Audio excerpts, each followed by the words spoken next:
Good afternoon, everyone, and welcome to Entrepreneurship to the Point. We're just going to play our introduction video very quickly.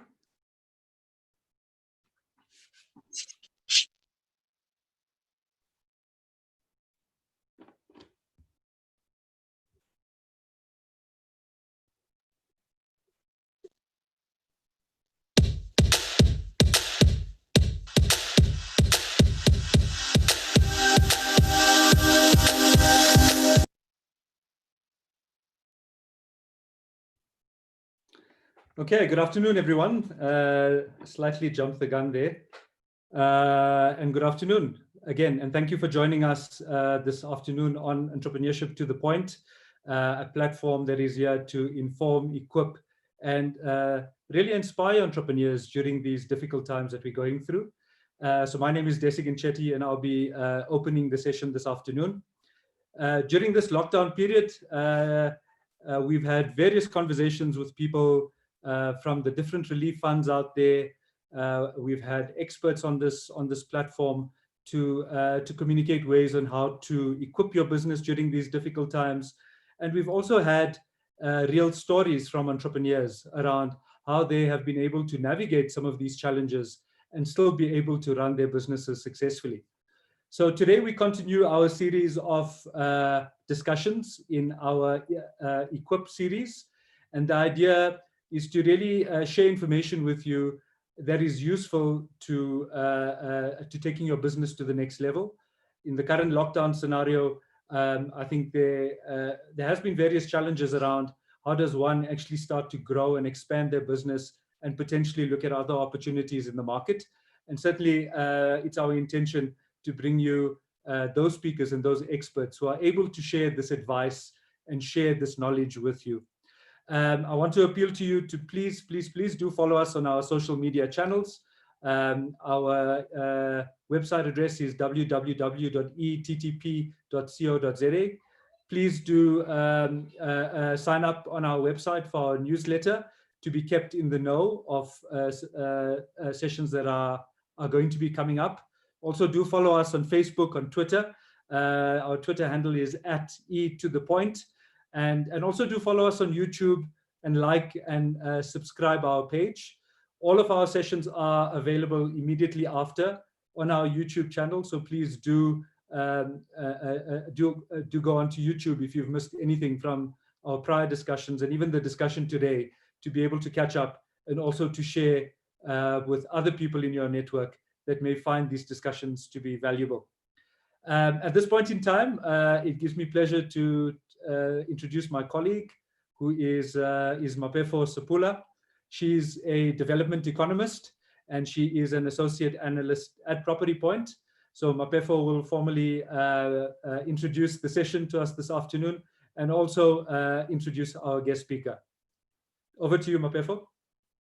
Hi, Des. Thanks so much, Des, again for the introduction, and welcome to everyone who's joined us on the platform. I think I'm really excited to be hosting the session that we will be unpacking some of the dynamics around imports and exports in the era of COVID-19. I think if one thing that COVID has shown us, that things will really never be the same again, particularly when we start thinking about trade and how we'll go forward. So I think, I'm actually a bit nervous. I think one of the things that COVID actually does do is that it will push you out of your comfort zone. And I think what we're hoping to do with this particular session is also kind of push you out of your comfort zone in terms of how to explore new markets and new opportunities. And I think there's no better person to be able to help us to unpack some of the impacts that COVID-19 has had on imports and exports, and what are some of the new opportunities that will be arising as a result of COVID-19. So I don't think everything is all doom and gloom. So I'd really like to welcome our expert for the day, which is Bernadette Zeiler. She's the CEO of BMZ Import and Export Agency, as well as the head of international trade at the Chamber of Commerce and Industry in Johannesburg. So welcome, Bernadette, and we'd like. Thank you so much. I must say thank you to everyone. It's indeed a great pleasure and a privilege to be participating in this workshop today. And I'd just like to thank Growth Point and Property Point. JCCI, we have a strong partnership for many years, and we really look forward to that partnership even going stronger. And also with Sean Tennyson being our Vice President as well. And thank you so much for the invitation today. I just briefly would like to give you a background on the Johannesburg Chamber. JCCI was established in 1890. We're part of the International Chamber of Commerce in Paris. So we have access to about 14,000 chambers globally. At JCCI, we really focus on promoting and facilitating international trade. So we are in constant contact with the embassies and the various chambers. So we host about 2 to 3 international events every month, where we can give our SMEs, our members, a platform, an opportunity where they can form partnerships and joint ventures. At these events, the ambassadors and high commissioners will actually give an overview of the bilateral trade opportunities in their countries, and also what are the different investment bilateral trade opportunities. And there we give our members a platform to really engage. So as I mentioned, we do these events, 2 to 3 events every month. And our focus is really on exporting, because every company should have an export strategy as part of their growth plan. And also the local economy is very stagnant and it's very restricted. So everyone should have, as part of the expansion plan, they should have an export strategy. Just before I go into the rest of the presentation, I'd just like to share a bit of my background. I've had my business for 20 years. My son is now running it.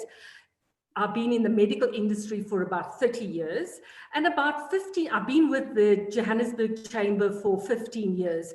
I looked for a way to expand my business, and JCCI had a program 15 years ago, how to expand your program, Access for Women. It was sponsored by the International Trade Center and the Canadian government. And that afforded me the platform and the opportunity to grow my business. Within a short period of time, I was mentored and given opportunity. I was exporting to Tanzania and Uganda. And through these 15 years, my company was able to secure major contracts with the different ministries of health in Africa, and also exhibit at Arab Health and in Cuba and in about 15 countries in Africa. So 3 years ago, this position at the Johannesburg Chamber of Commerce presented itself, and I'm really very passionate about it. So my son has now taken over the business, he's running it, and this position has really been so exciting. And I will also go, at the end of this presentation, I will go into the different desks and the sectors and the different sectors that we offer as well. So I just like to, the next part of the presentation. Before you continue, thanks so much, Bernadette, for that introduction. I think it's going to be a really, really insightful conversation, and I think much needed information, particularly for small businesses. I think I'd really like to encourage all the participants, if you have any questions, really just to utilize our chat function. If you have any questions or comments, and we'll be able to field that at the end of the conversation. So I think I'll just hand over to you now, Bernadette, to be able to kind of take us through some of what's happening in terms of imports and trade.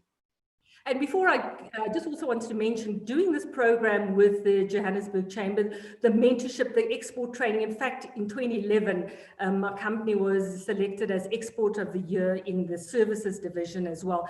So the programs that run by JCCI and similar organizations really help equip business for exports. I'd like to know the effect of COVID-19 on import and export. Before the pandemic, Africa's trade with the world has been showing good momentum in the period from 2015 to 2017. Total trade from Africa averaged $760 billion in current prices, and the share of exports from Africa to the rest of the world ranged from 80% to 90% in Africa's total trade. African businesses anticipate a slow recovery from the impact of the crisis and their revenues to fall by an average of 30 to 40%, with smaller companies expecting to be impacted even more negatively. 53% of Africa's export goes to countries that are themselves suffering from the pandemic. That has had an effect on export markets. Services sector is set to fall by between 20 and 30%. March 2020 alone, the value of South Africa's import declined to 5.7 billion US dollars, down from 7.2 billion US dollars. Import logistics cash flow availability of product is cited as some of the current and continued reasons. The effect on exports into the African Continental Free Trade Agreement has had a huge effect on South African businesses, especially the SME sector. Some of the challenges faced are businesses closing, lack of operational cash flows, drop of demand for product, logistics and shipping of products, difficulties in obtaining supplies of raw material for essential production. Micro, small, and medium-sized enterprises are chiefly concerned by the cash flow outlook. Large companies are challenged by the need to adapt their business model to the crisis. The impact of COVID-19 on African Continental Free Trade Agreement and South Africa. There are several different trade benefits, and to look at what can benefit companies and also to actually trade in Africa. There's several different agreements that I will be covering a little later in the presentation, but I just want to briefly cover now the African Continental Free Trade Agreement. The Africa Free Trade Agreement brings together all 55 member states of the African Union, covering a market of more than 1.2 billion people, including a growing middle class and a combined gross domestic product GDP of more than 3.4 trillion US dollars. In terms of numbers of participating countries, the African Continental Free Trade Agreement will be the world's largest free trade area since the formation of the World Trade Organization. Estimates from the Economic Commission for Africa suggest that the AfCFTA has a potential both to boost intra-Africa trade by 52.3% by eliminating import duties and to double this trade if non-tariff barriers are also reduced. The main objectives of the African Free Trade Agreement is to create a single continental market for goods and services with free movement of business persons and investments. Trading under the AfCFTA agreement was due to commence on 1 July, but as a result of COVID-19 pandemic, this date is being postponed, a date to be confirmed. It's envisaged that this most probably will start in January 2021. The COVID-19 pandemic is expected to hit African economies extremely hard. According to the World Bank, it is a result of a pandemic. Economic growth in sub-Saharan Africa will decline from 2.4% in 2019 to between 2.1 and minus 5.1 in 2020, depending on the success of measures taken to mitigate the pandemic effects. This means that the region will experience its first recession in 25 years. The way forward for the African Continental Free Trade Agreement.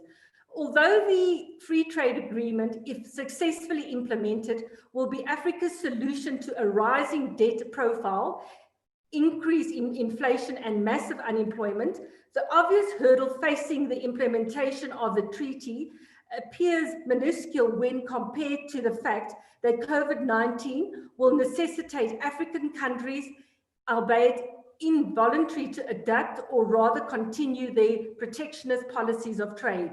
As the old saying says, crisis is always an opportunity. African countries can build more resilient and sustainable economic if they can do things right following the pandemic. At least 4 policy options can be considered. First, it is crucial to further diversify African economies and strengthen the few strategic sectors. The pandemic crisis highlights the importance of food and health sectors for all countries. Africa is uniquely positioned to further leverage its rich agriculture resources by improving basic infrastructure and efficiency and agro-processing capacity. More resources will be needed to strengthen the public sector health sectors with the support of developmental partners. Secondly, Africa must embrace the digital age and adopt more and more digital technologies. The sectors with high level of digitalization seems to weather the storm much better. In doing so, it needs to strengthen its education system, especially the training and learning related to digital skills. Thirdly, Africa must strengthen intra-regional trade. African countries need to make an urgent and concerted effort to harmonize their trade-related regulations, customs controls, and reduce both tariff and non-tariff barriers, and meanwhile improve the infrastructures and connectivity to lower the logistics cost.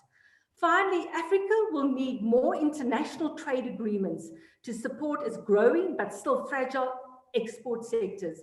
This means that Africa would not only need existing favorable treaties such as the Goa Agreement and everything about arms, EBA, but also should pursue more such treaties with other major economies, including India, Japan, China, and other such markets.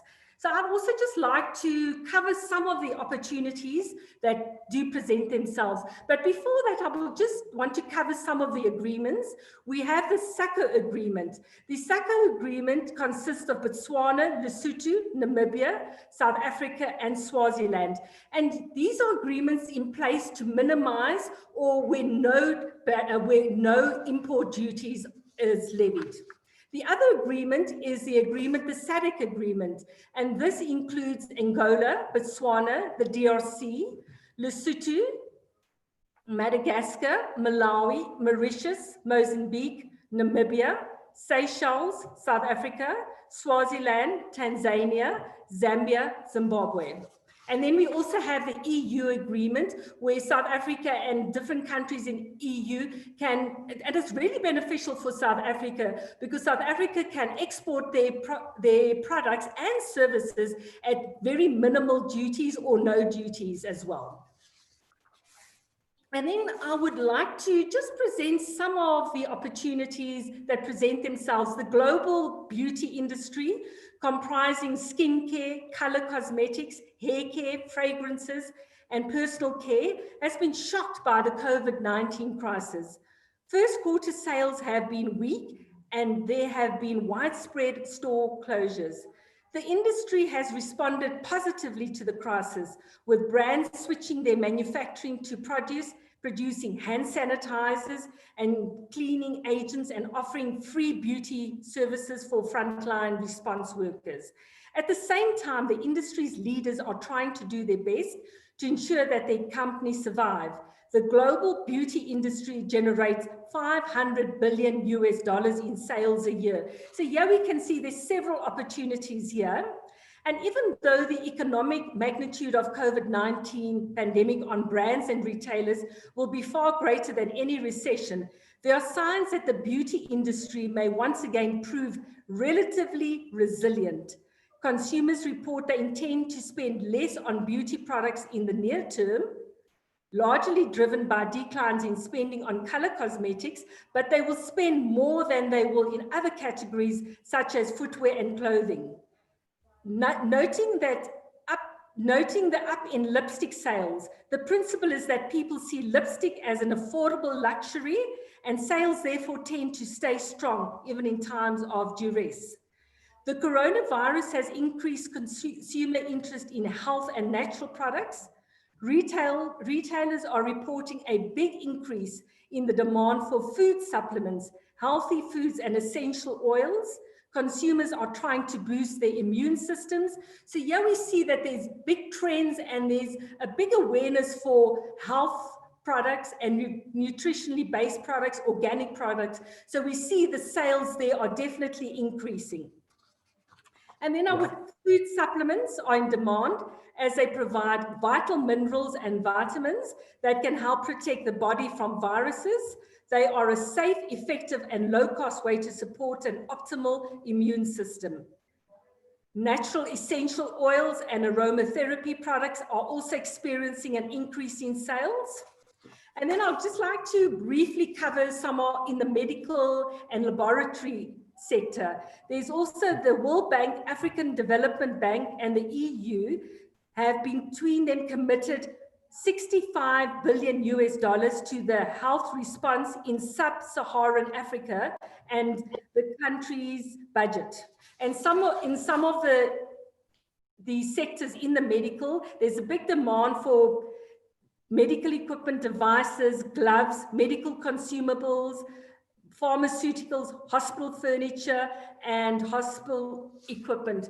My son in the business, he's seen there's a big demand for the COVID test kits, big demand for masks, and also for the throat swabs for testing, so for the COVID testing kits as well, and all the different types of gloves. So on the medical side, it's really, the volumes have increased, and there's also been a demand for the supply of ventilators, oxygen machines, humidifiers. So, you know, in the medical industry, the volumes have definitely increased.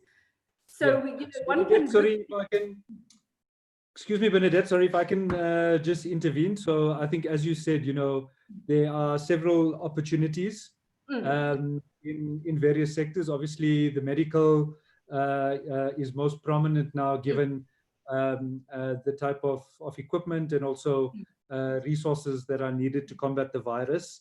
And certainly other services, as you've pointed out, around wellness and beauty are all starting to become, you know, quite prominent now. And typically as softer services, you know, a lot of these services were not really, you know, prioritized. And I think we're seeing a period where, due to the availability of these services and as a result of you know, wellness during this time and people generally wanting to take care of themselves, eat the right foods, you know, make sure that you have access to the right medical support. Those areas are becoming a lot more prominent. You know, what is the lifespan of this? Because I think it's really in response to the challenges around COVID and the ability for us now to almost look introspectively, in a sense. And the reason I say that is obviously with, you know, borders being cut, almost cut out of the picture now, a lot of the services are required to be locally supplied. Yes. It's very difficult now to look at international goods and services coming into South Africa, for example. What is your kind of perspective around that? You know, because it does create opportunity locally for other service providers, but then potentially you are also losing some of the economic benefit because you may be paying a lot higher for these goods and services than you would have kind of pre-COVID. Yes, you know, also with the health and medical being classified under the essential services, but also when one looks at the forecast, the indications that for COVID, it would actually go for 2 to 3 years when you look at some of the indications. So it's also created the focus where a lot of the products I take, for example, some like the throat swabs and some of the consumables now, and also there's a big study as well where the different ventilators and those CPAP machines, there's a big project now that's being based in Cape Town where they're actually looking at local suppliers and manufacturers are being part of this program and can supply it locally, and then opening it up into the SADC region and then into Africa. And also looking at this forecast, this would be about 2 to 3 years. And also looking at local manufacturing, but taking it into the region as well. And just maybe, sorry, Mapefo, over to you. yeah, maybe just on top of that question. In terms of kind of, one of the things you highlighted was around the importance of having an export strategy. What are some of like the key things that an entrepreneur or a small business wanting to go into the region or globally should be considering within their export strategy? I think one of the questions that was raised is kind of how do you go about doing a feasibility study and knowing that you're going into the right markets and that kind of thing as well. That will give me an opportunity just to cover the programs that the Johannesburg Chamber runs. JCCI works very closely with the German government and also other international agencies. So we run the Global Export Accelerator, where we take businesses that have been operating for 2 years or longer with products and services, and we'll receive the applications, and then we'll select we'll select the qualifying candidates. We will have a business specialist that will do the site visit, and then from there we will compile a mentorship program. And in that, we will look at product development, we look at financial management, we'll also just look at your products, what you need to do on the packaging, on the labeling. Maybe it's going into another country that needs maybe into Portuguese or to French. So we look at your labeling, we look at the contents, the ingredients of your products as well. And then we also do some of the products you might need intellectual property protection. So we look at your IP. We work closely with the Bureau Veritas, the different inspection authorities. So we do this whole mentorship program. And in this mentorship program, we will also cover marketing, also branding your product, selling, creating an awareness for your product. And then we'll introduce our SMEs to exporting.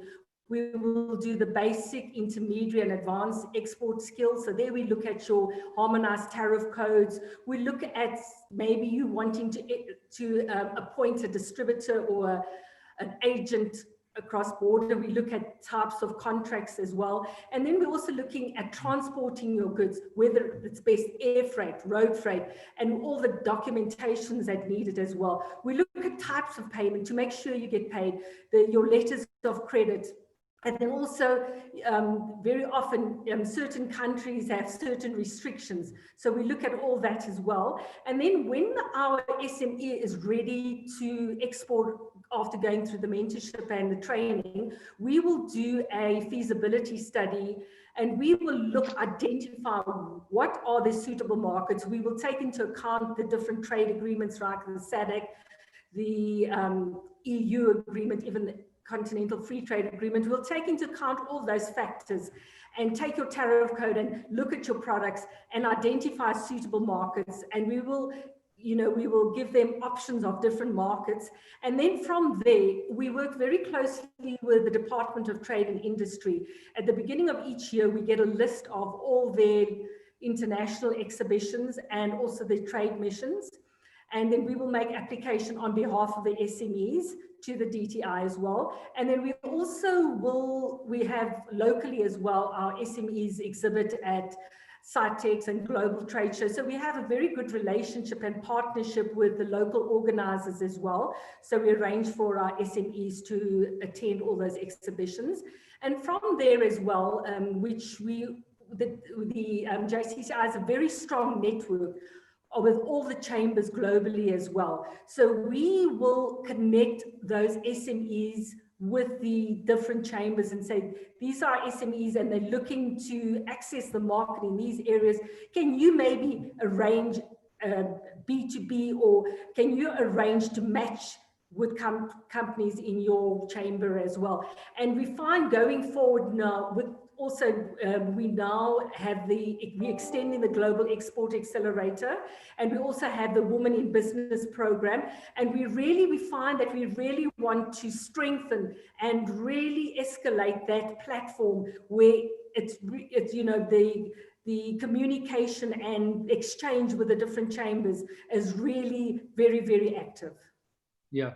So for those of you that are joining us this afternoon, welcome to Entrepreneurship to the Point. We are in conversation with Bernadette Zeiler, who is the Head of International Trade at the JCCI. and also CEO of BMZ Import and Export Agencies. She's joined by my colleague, who is Mapefo Supula. And for those of you that are joining, the discussion is around import and export during COVID-19, and what are the opportunities associated with that. So please remember to follow us on our social media channels, register on www.eTTP.co.za to get access to our newsletter, and also follow us on YouTube. If you've just joined and you missed the first portion of our discussion, this video will be available on YouTube immediately after. So Bernadette, if I can slightly shift the discussion to the Continental Free Trade Agreement, because I think the intention of that agreement is to allow freer, if not more easier trade across the African continent with limited restrictions. I think during this COVID period, it's obviously proving to be very difficult to do that. And as you said in your introduction earlier on, anticipating that the elements of that agreement with regards to free trade will come into effect again, hopefully from early next year. I think what would be some of your advice and guidance for entrepreneurs who have embarked now on getting their products and services across the continent? What kind of approach should they be taking now? I find, especially with the African Continental Free Trade Agreement, it will, it's going to be beneficial for most SMEs, because it will give SMEs a competitive edge when you're competing with countries that maybe had a strong presence in other countries in Africa, like China and other countries. If you're part of this agreement, already your duties will be 15 to 20%. So that already gives you a competitive edge in your pricing. And then the other advantage as well in inter-Africa trade is, it's many of the countries, like if we're looking at SADC, it's right on our doorstep. So the logistics is much closer, so there's several advantages as well.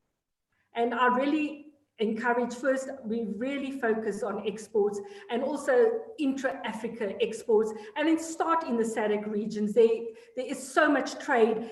There's so much more trade. And I know when I travel with the business, the products from South Africa was always viewed as the Europe, or South Africa was always viewed as the Europe of Africa. And countries, in Africa really want to do more trade with South Africa. And in fact, South Africa, in Africa, about 95% of the products are imported products, and most of it imported from South Africa. So we can see a huge opportunity, and the opportunities is agri-processing, in the medical, educational. So there's several opportunities, even in the digital, now with COVID, the digitalization has presented a great opportunity, but we can really tap into that and really maximize on that opportunity. I think also, like, one of the questions are particularly around engaging in inter-Africa trade. I think one of the participants has asked around, is particularly interested in our relationship with Ethiopia, and the kind of agreement that we have with Ethiopia, and also just kind of where can participants be able to understand the different agreements that we have with the different countries, and also understand the tariffs, and how to be able to navigate some of those as well. Maybe if you can provide us some insights on that as well. Eva, you can send me an email, because I have all those. I have a list of all the agreements, and also the different sectors as well. And you can send it to Bernadette@jcci.co.za, and I will send a list of all the different agreements and the agreements that we have with it. I'll send a list, because there's several agreements. I'll mention the SADC agreement, and then we also have the AGOA agreement as well with America. So and the EU agreement. So South Africa has several agreements, and I think a lot of companies could use it much more to their benefit, because it is quite a beneficial tool as well. And to give you it gives you quite a competitive advantage as well. I know even now exporting a lot of the product goes into the SADC region as well. And a few years ago, our main customer was based in Zimbabwe, and we did volumes of products to Zimbabwe. So, you know, into Africa, there's so much opportunity. And also, kind of in relation to that, I think there's a huge question around funding, and particularly trade funding, as you're able to kind of go into these markets to be able to support SMEs in terms of managing that risk, whether it be through guarantees and so forth. And currently globally, we are seeing that there is a gap within particularly trade finance, and particularly for small businesses. Currently, and I know, like, for example, government had set aside almost, I think, stands to be corrected, like 5 million to kind of support with regards to importing of essential goods.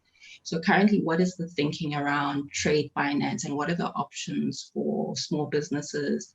And perhaps if you have some of the criteria and some of the things they should have in place when embarking on trying to get some trade finance? Well, DTI, the Department of Trade and Industry, they really encourage exporting because that's going to boost the economy and grow the employment.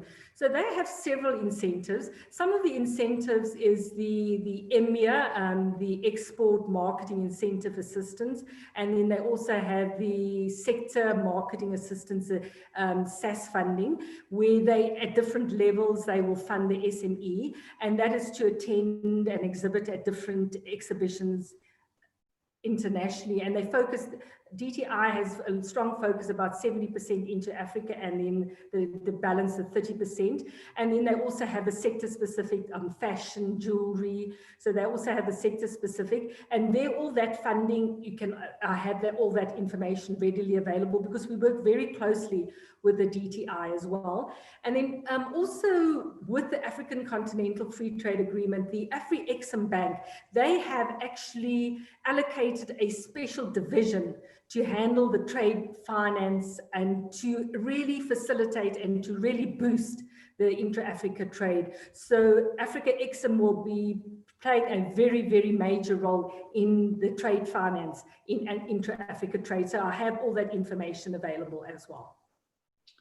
I think what we'll do as well, we'll post Bernadette's contact details on the chat as well, but we'll also just reiterate it towards the end of the discussion for people to get into contact with you. So Bernadette, there is a question around the chat. I think a lot of our participants are interested in the mentorship program. So there's a question from Oratile. A 2-year track record seems to be quite a high entry threshold for your mentorship and educational programs. Do you offer nothing even on a paid basis in terms of any orientation course or intermediate or advanced courses for entrepreneurs that may be interested to expose their products and services to a market beyond the South African borders? The reason why we have the criteria of 2 years or longer is because sometimes to establish yourself in the export market, it could take a while. So while you're establishing and creating awareness in the new international market for your company still needs to be sustainable. So that's why it's important to have a local market, a local presence where you are able to sustain your company. But, you know, we don't turn away. If you're interested in exports, we can send me information and we can see how we can assist, because we have several different programs as well. And as I mentioned, the first program that we ran, the mandate was to have 30 SMEs and 100 jobs. And at the end of the program, we have 76 SMEs and over 250 jobs were created. And then we embarked on the creative industries. And some of the mentors, is, you know, we get these specialized training as well. One of the specialized trainers, she actually, Tebe Magugu, that won the Louis Vuitton award last year. She is one of our trainers as well. So when we get into the specialist training, we also involve all the specialists, and we get people that specializes in their field, and they can give that practical hands-on experience as well. So we look at your company overall, mentorship, training, and the goal at the end of the day is to have a sustainable exporter. But we do not, if you do have any inquiries, send it to us and we'll see how we can accommodate you. I think also in relation to that, I think there's also a question around what JCCI is doing in terms of eliminating barriers to export. And you may have answered this in terms of intra-Africa trade and what are some of those initiatives.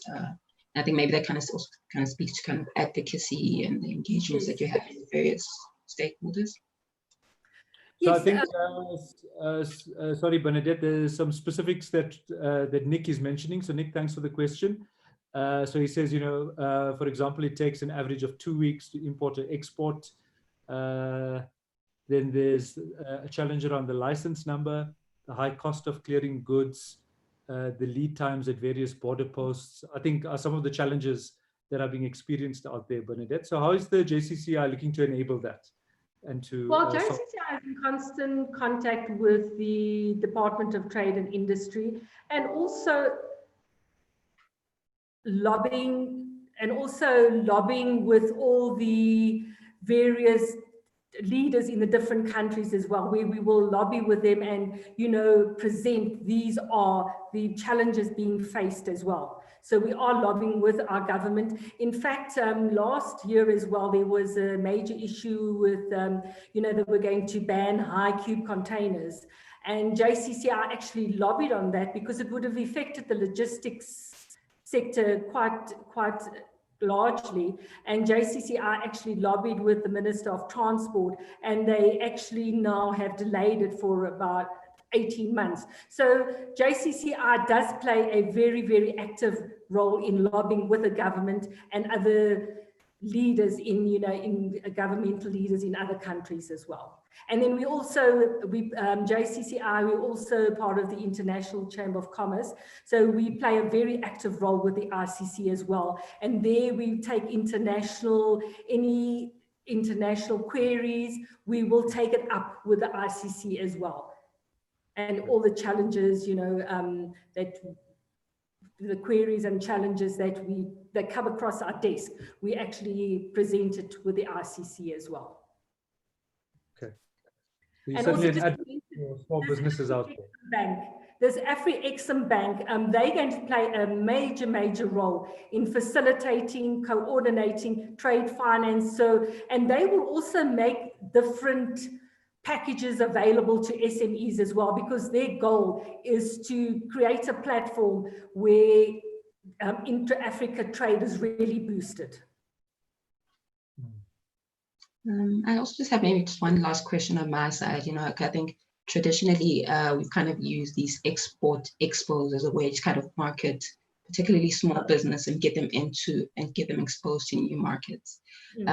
With kind of COVID and things around traveling and that kind of thing going forward, how is the JCCI or the Department of Trade and Industry thinking around new ways in terms of being able to expose small businesses within new markets? Well, we've adapted. It's gone digitally, and in fact, even with our we've had webinars with with the different embassies and our trade events as well. So we've actually taken it onto webinars. So even going forward, I think DTI, the exhibitions a lot will be digitally, and then in a way that will also be cost effective. So I think nothing really replaces actually going to the country and doing the market research, but in the interim, a lot will be done digitally, and introductions will be done digitally as well. And it is quite effective as well. We have several webinars and workshops lined up digitally for the next few months as well. And we can also, Growth Point and Property Point, we can make this all available to you as well. Yeah, I think that's great, Bernadette. I think there's so much of great information that you've alluded to in this discussion, and certainly the role that the JCCI plays is really to create that enabling environment for small businesses. Even in you speaking to some of the agreements that we have in place, um, I don't think a lot of small businesses are actually aware of that. And in sharing that information, I think it also helps to demystify some of the challenges that one may be facing in considering now starting to take your products and services across our borders. I just wanted to come back to the free trade agreement. What is your view? Do you think that the free trade agreement is going to encourage small business growth from a South African perspective? Because I think with opportunities being opened up and businesses wanting to expose their products and services, you'd certainly need a partner like the JCCI to be able to accompany you on this journey. But with the free trade agreement hopefully coming into effect early next year, are you anticipating a lot more inter-Africa trade from a South African perspective? Yes, I think the Continental Free Trade Agreement is really going to boost trade. It's going to boost trade from South Africa. And then it's also going to encourage different countries in the agreement to actually partner. South Africa companies can maybe produce part of the product, and maybe the assembly or packaging could be done in another party in Africa. So I think, if anything, it's going to really, really boost countries working together, and even being able to supply on a larger volume, even into the EU as well. So I think it's going to encourage, it's really going, then companies will be able to supply larger volumes as well. So it's going to really encourage intra-Africa trade. I think it's going to be a boost for the entire region as well. Okay, great. Mapefo, do you have any questions from your side? I think on my end, I think maybe just the last question around, I think as we're kind of thinking about going forward with the delay of the African Free Trade Agreement, so that kickoff date, how do you think that particularly the AU and our government as well should start rethinking our policies and how just to better support SMMEs and particularly encourage SMMEs to expand into other markets? So from a policy perspective, what is your thoughts in terms from a national and continental perspective? How should we be rethinking some of our policies?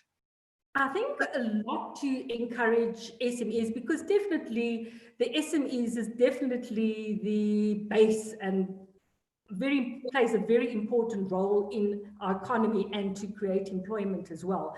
So I think there are some restrictions, and that should actually be eased. Just for example, access more easily available for SMEs to have access to finance.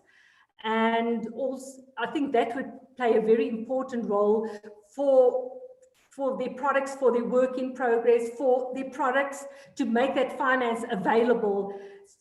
So that would be something very, very key that we, to look at, and to also some of the barriers that could assist SMEs as well, the access to finance. And that's one of the conversations we actually want to take up with the Afri-Exim Bank, how to make finance more easily available, have the criteria in place, but to have it much easier for small business to access finance, and also be able to work on bigger projects, and also then, partnerships and joint ventures, then they could work on that as well. But I think one of the key areas is easier access to finance.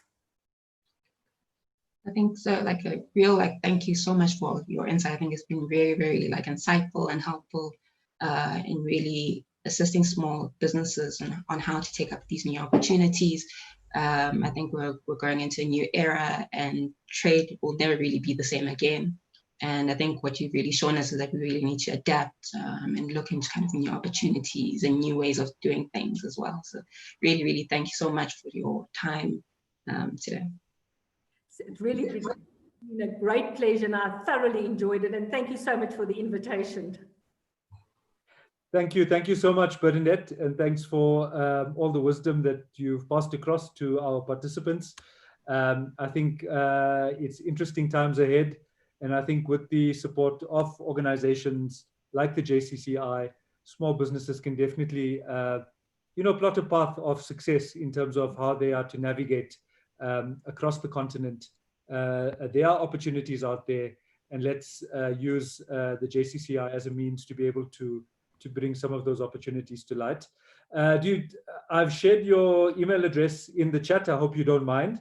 Are there any other any other touch points, the website, or any other contact details that you would like to share with us? Well, I would just like to share, I did mention the Women in Business Desk, and it was launched 2 months ago, but it's really, we've seen such amazing results and we're very excited about it. And if you'd like to be part of that program, please contact me, or you can contact Boosie.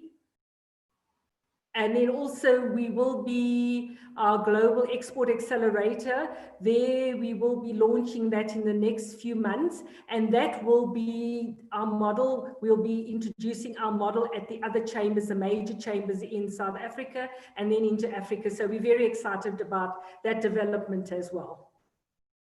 Okay.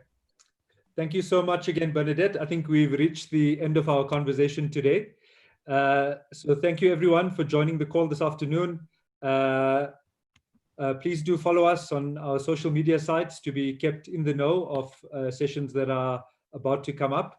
If you would like to have access to this particular session, please do go onto our YouTube page, and you will be able to see the video there. Until the next time, have a great afternoon. Keep warm in chilly Joburg, and we'll see you next time. Thank you.